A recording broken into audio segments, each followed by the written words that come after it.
Hello everyone and welcome to the channel. My name is Turdbucket. I'm going to be taking you through my eco build as ARM on All That Glitters. So I'm going to choose the eco position. I do have one barbarian AI to simulate perhaps some raids, but we're just going to pretend that our front line is fantastic and they're going to hold us for at least 12 to 15 minutes without much intervention. I am not going to simulate the con builds for the team. Typically, when I do that, I'm asking for payment up front. So I would say I'm gonna basically put that as a wash. I know it's not technically a wash because of the energy, but I do want to at least show you my opening strategy here in eco, and take from it what you want. If you don't like it, get rid of it. If you like certain things, keep it. I don't care. But I'm going to show you what I do either way. So here we go. In the pre-build, I always do 3 metal extractors. My main objective is not to let my comm walk for the first 2 minutes. So I'm going to make sure that my build radius here, you can see that green circle around your commander, is touching at least a little bit of each of these squares. You can also build the metal extractors off of the metal spots. Some maps farther than others, right? So always do that when you're looking to build, right? You can place it directly on top, or you can pull away from it, and it'll show you the farthest position that you can build. Especially if you hover over where your commander is. It'll give you that farthest position that you could build that mechs on that metal spot. Okay, so the next thing I'm going to do is I'm going to build a couple solars. I always build solar. I don't care. So a lot of people love to build wind first. I always build 2 solars, and the reason why 2 solars give you just enough energy to finish your lab without stalling on E. So I'm going to do that. I'm going to build my 3 metal extractors, and then I'm going to build 2 solars, and then I'm going to build my lab, and then I'm going to build 4 windmills. Again, look at this. Everything is within my build radius. The only thing I'm going to do in this instance is actually move my commander up a little bit. You can see everything still stays within the build radius. The reason why I want to move him up is because A, I'm going to be bringing him forward to build some mexes later, and B, I want him to be able to help assist the lab while he's building these windmills, and I'll show you why that is important in a second here. The next thing I want him to do, again, we're going to pull away from that metal extractor to get the farthest point we can build away, and we're going to build this metal extractor, and then this one.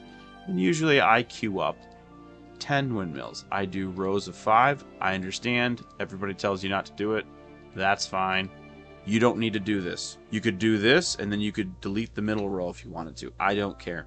What I've found is 5 is just the right amount for the commander's build radius to go back and forth, up and down the rows, building the windmills. So it's a very efficient build from a timing standpoint, and with the commander's build reach. Okay, so this is what I usually do for my pre-build here. Again, just taking you through it quickly. 3 mexes, 2 solars, lab, 4 wind, the last 3 mexes, and then we do 10 windmills in this kind of snaking formation. You'll see after the game begins, I'm going to finish this out with a nice, long, big row of windmills here. So I'm going to lock position in, and the game's going to start in 3, because I am on a simulation right now. Battle started.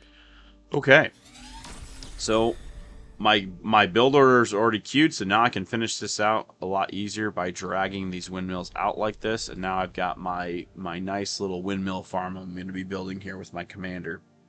In the eco spot, I actually don't like to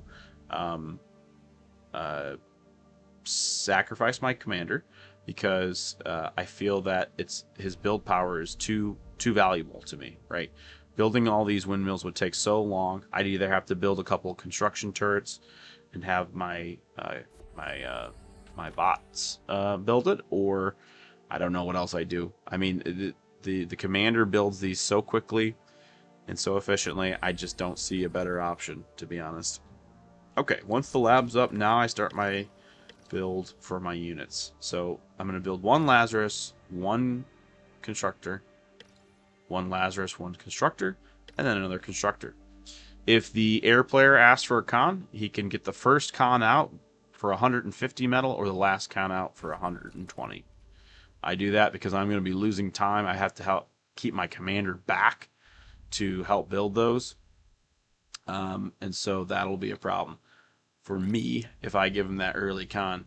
So I'm going to go ahead and grab these rocks with my Lazarus.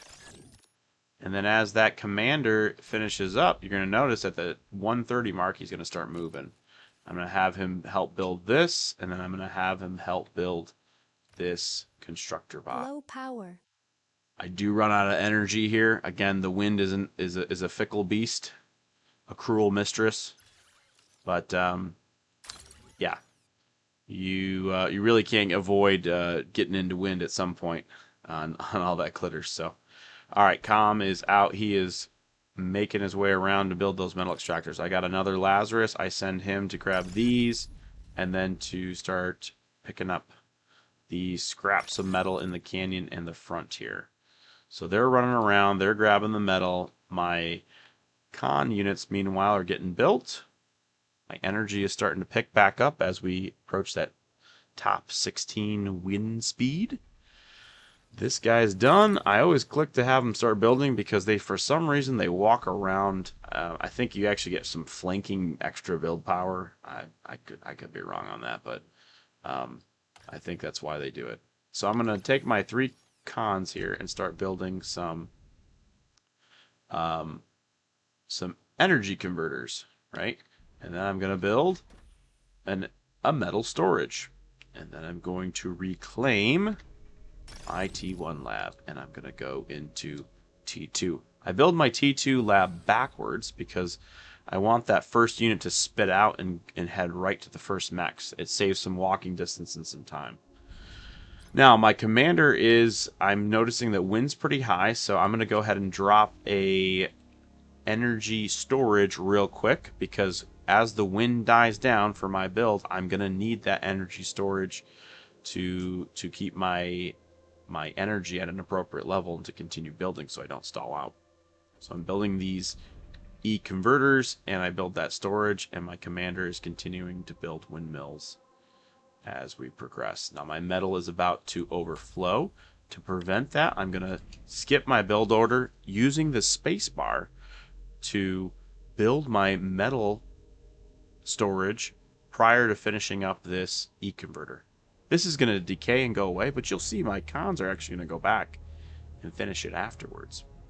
Okay, so we have the E-converters in place now. We're going to start reclaiming the T1 lab. This is going to cause our energy to surge and the metal to surge as well as our Lazarus continue to eat the metal on the map. And we're not really building anything other than the windmills at this point, which again we can see how effective that commander can be in producing these things, right? We've already got our row of 10 done, which is producing 160 energy for us. After that's completed, now we're getting into our T2 lab. And how much does that T2 lab cost? Well, it costs 2,900. We had 2,400 in the bank when we started. And with our Lazarus is cleaning up the last little bits of metal on the map and sucking up that T1 lab, we should have plenty of time to recoup that and get this T2 lab done in a reasonable amount of time. I know a lot of guys, they'll sacrifice their commander and they can have it done in 5 minutes, some as early as 4 minutes. That's kind of crazy. More power to you if you can get it done. I don't find that it's completely necessary, but it does make a difference the earlier you can get the T2 out, right? So the less you stall on stuff, the better. I'm going to preemptively have my T1 cons guard the T2 lab because I do know that the first thing I'm going to do is build that T2 con, right? And I want them to start helping immediately. I'm also going to have them now guard that unit because as soon as that unit's done, they're not going to continue to help the T2 lab build, they're going to stay on this unit and help this unit build. As soon as we get close here, we're going to go ahead and start building that first T2 metal extractor. Okay. Now at this point, I notice that my metal is stalling. I'm going to take my Lazarus back to the base and reclaim the storage. I don't need it anymore, right? That storage isn't doing nothing for me. Okay, taking our T2 con, get him walking. It takes him a long time to walk to each of these mexes, so it's not a bad idea to, at least in my philosophy, to have T2 con walking around helping to, or getting them started and then leaving them with the T1 con. My energy is looking pretty good, so I'm going to take my commander, I'm going to use that space bar and have him help build these mexes, and I'm going to send that first T1 con out to go grab that T1 or T2 mex that's being built out this way. As soon as he arrives and can continue the build without interruption, we'll send that T2 con over to the next one and have the next T1 con spin over and start to help over there. You can see the commander is now finished the first mex and is heading over to the second. And you'll see by the time this con gets over here and we get walking, we are going to be pretty darn close to getting this guy walking as well. Now, if I tell him to guard the, he's going to walk all around. I don't want him to do that. So I'm going to wait till this T2 con actually gets past the E-converters, which is going to be right about on time for that other T2 mex to be finished. And then I'm going to send him. Okay. You can see now he's walking in the right direction. Okay, this guy, I am going to have him just build. I'm not going to have him guard next. So normally when you have a unit guarding a unit and you move that primary unit that's being guarded onto the next thing, the unit that is guarding will come back to continue guarding it once that structure is finished. AFUS is going to go next, and I'm going to actually take my T2 con off of this metal extractor and bring it over to the AFUS now. This T1 con that I mentioned before, we took it off guard, and we are going to use it to create a nice little patch of construction turrets over by the AFUS. You can see the wind is at 16. That tells me time for another energy storage. Anytime you see the wind's at 16 and you're chock full, drop a storage. If you're gonna play this strat and you're gonna try to get your AFUS out as quickly as possible, you've got to have energy storage, because if that wind drops down to 2, 3, you are in trouble. You're not gonna make it, right? And you can see it's already starting to drop right after I put it down. Okay, if I ever see it get up into the 15 again, I'm probably gonna drop another one, because I gotta start banking that energy. In fact, look at that. Say no more. Dropping another one here. All right, so we got everything working now. We got we got 3 T2 metal extractors that are going up. We've got energy storage. We've got the commander finishing out these windmills, and we've got our AFUS started. Now it looks pretty dismal. We got 27 minutes to go, but do not fear. You'll see how quickly this thing can go up once the entire plan comes together. Right? It looks kind of weak right now. I get called out plenty of times when I'm playing with people when I start my AFUS around the 8-minute mark. But I'm telling you, it works, and it can definitely set you pretty far ahead of your opponents. Okay, so something that I'll do occasionally is use my commander to help build this first construction turret, but I don't need to do that here. My first con here is coming off of the last metal extractor here, so I'm going to go ahead and send him over to help build that first con turret, and then he is going to go back to helping the T2 bot. And I did that by using the spacebar. The spacebar can be used to insert structures or build commands in between the current queue of commands, right? There's a very similar command for building units. It's the Alt key. The Alt key will insert a unit ahead of all the previously scheduled units. I do have a problem here. My cons are going to be in the way, so I'm going to move them over. And I use that spacebar again to insert that command to move out of these con turrets' way. And then they will continue to go back to what they were doing. We've got one T2 and two T1 cons building this AFUS, and we're still at a dismal 13 minutes here, right? So this isn't looking too good.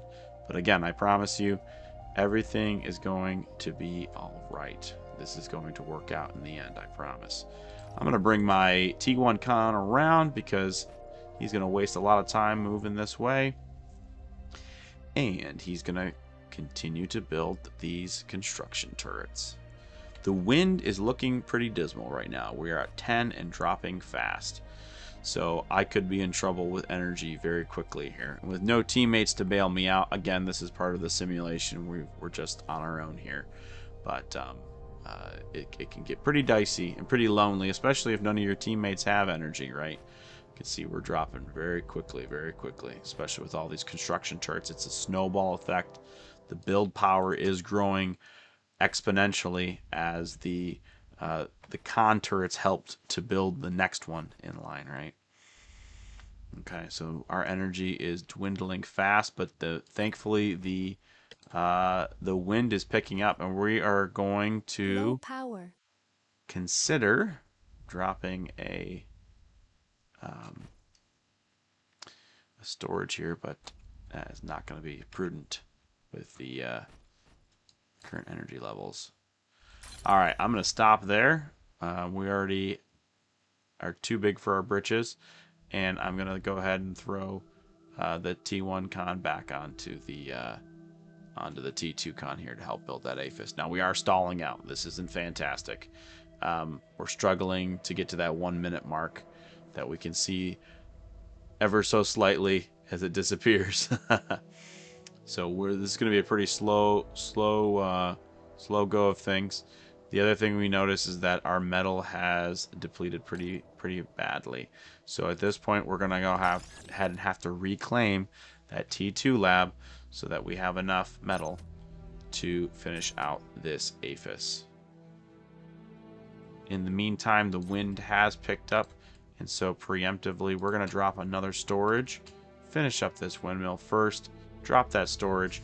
That way, we'll be fine if the wind drops again.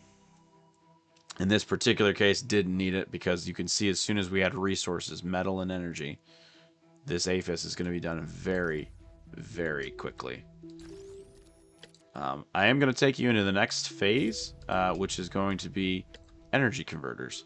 Now, I've got a lot of windmills here, so I really don't need to just do the typical 4 T2 energy converters. I can actually do 5. In fact, sometimes I'll do 6, depending on how many windmills and how good the wind is at that point. You can see I'm still wasting energy,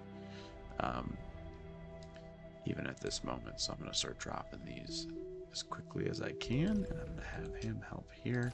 I'm just going to do 5, and then I'm going to go ahead and drop my T3 lab. Crazy, right? Doesn't make any sense. But this is a pretty well proven out strategy that I've been able to use with great effect on a lot of glitter games, right? Now in this instance, I do not have a lot to reclaim. I would have been having my Lazarus out in the field reclaiming and whatnot. So we are definitely stalling out on the metal here. The other thing I can do is I can drag my energy converter slider down. And actually, I made a huge mistake not dropping that 6th converter, so I'm actually going to do that real quick. And then we'll see. That's definitely going to start to drop my energy, but the good thing is that I've got plenty of windmills and decent wind right now to be able to do that. The other thing I can do is I can start reclaiming some of the things I don't need. For instance, this energy storage. Now that I'm using all my energy to make metal, I don't need these energy storages anymore. And there we have it. I got T3 up by 1545 mark, at least the lab. I can now make marauders at a very nice clip T3 unit is ready. of about 8 seconds per unit. If I keep my metal up, obviously the wind has a huge factor in this, but yeah, and I can still go out and continue to reclaim to get more metal in. But now I can presumably make an attack on the enemy before the 17-minute mark with my T3, which will be fairly devastating at that point. The other thing you'll notice is that my build does not include an anti-nuke. I do rely on my teammates to drop an anti-nuke. Now, if none of them are doing it, I will drop the anti-nuke. I can typically still get the T3 lab up around the same amount of time. Again, there's factors of reclaim and whatnot that can't be shown in this simulation. But overall, I think it's a pretty cool build. I think it's a lot of fun, and I think it can be pretty devastating to the enemy when you have T3 up this quickly. Not to mention having your AFUS done that early as well, right? A 13-minute AFUS without sacking your comm is pretty dang good, and you're skipping some steps there, right? So you're not wasting time and build power and resources on building a fusion or whatever people do. I don't know what else people would do, honestly, other than windmills and fusion, but this gets your AFUS up quickly, and then you can also pivot back into eco whenever you want, right? You just take your T2 con over to build the next AFUS, and usually when I do that, I'll take my T1 cons and I will build a storage or 2. And after those metal storages are up, you can go ahead and reclaim your lab. Well, thanks for watching. I hope you had fun. Like and subscribe. Drop a turd in the comments. And I'll catch you on the next one. Peace.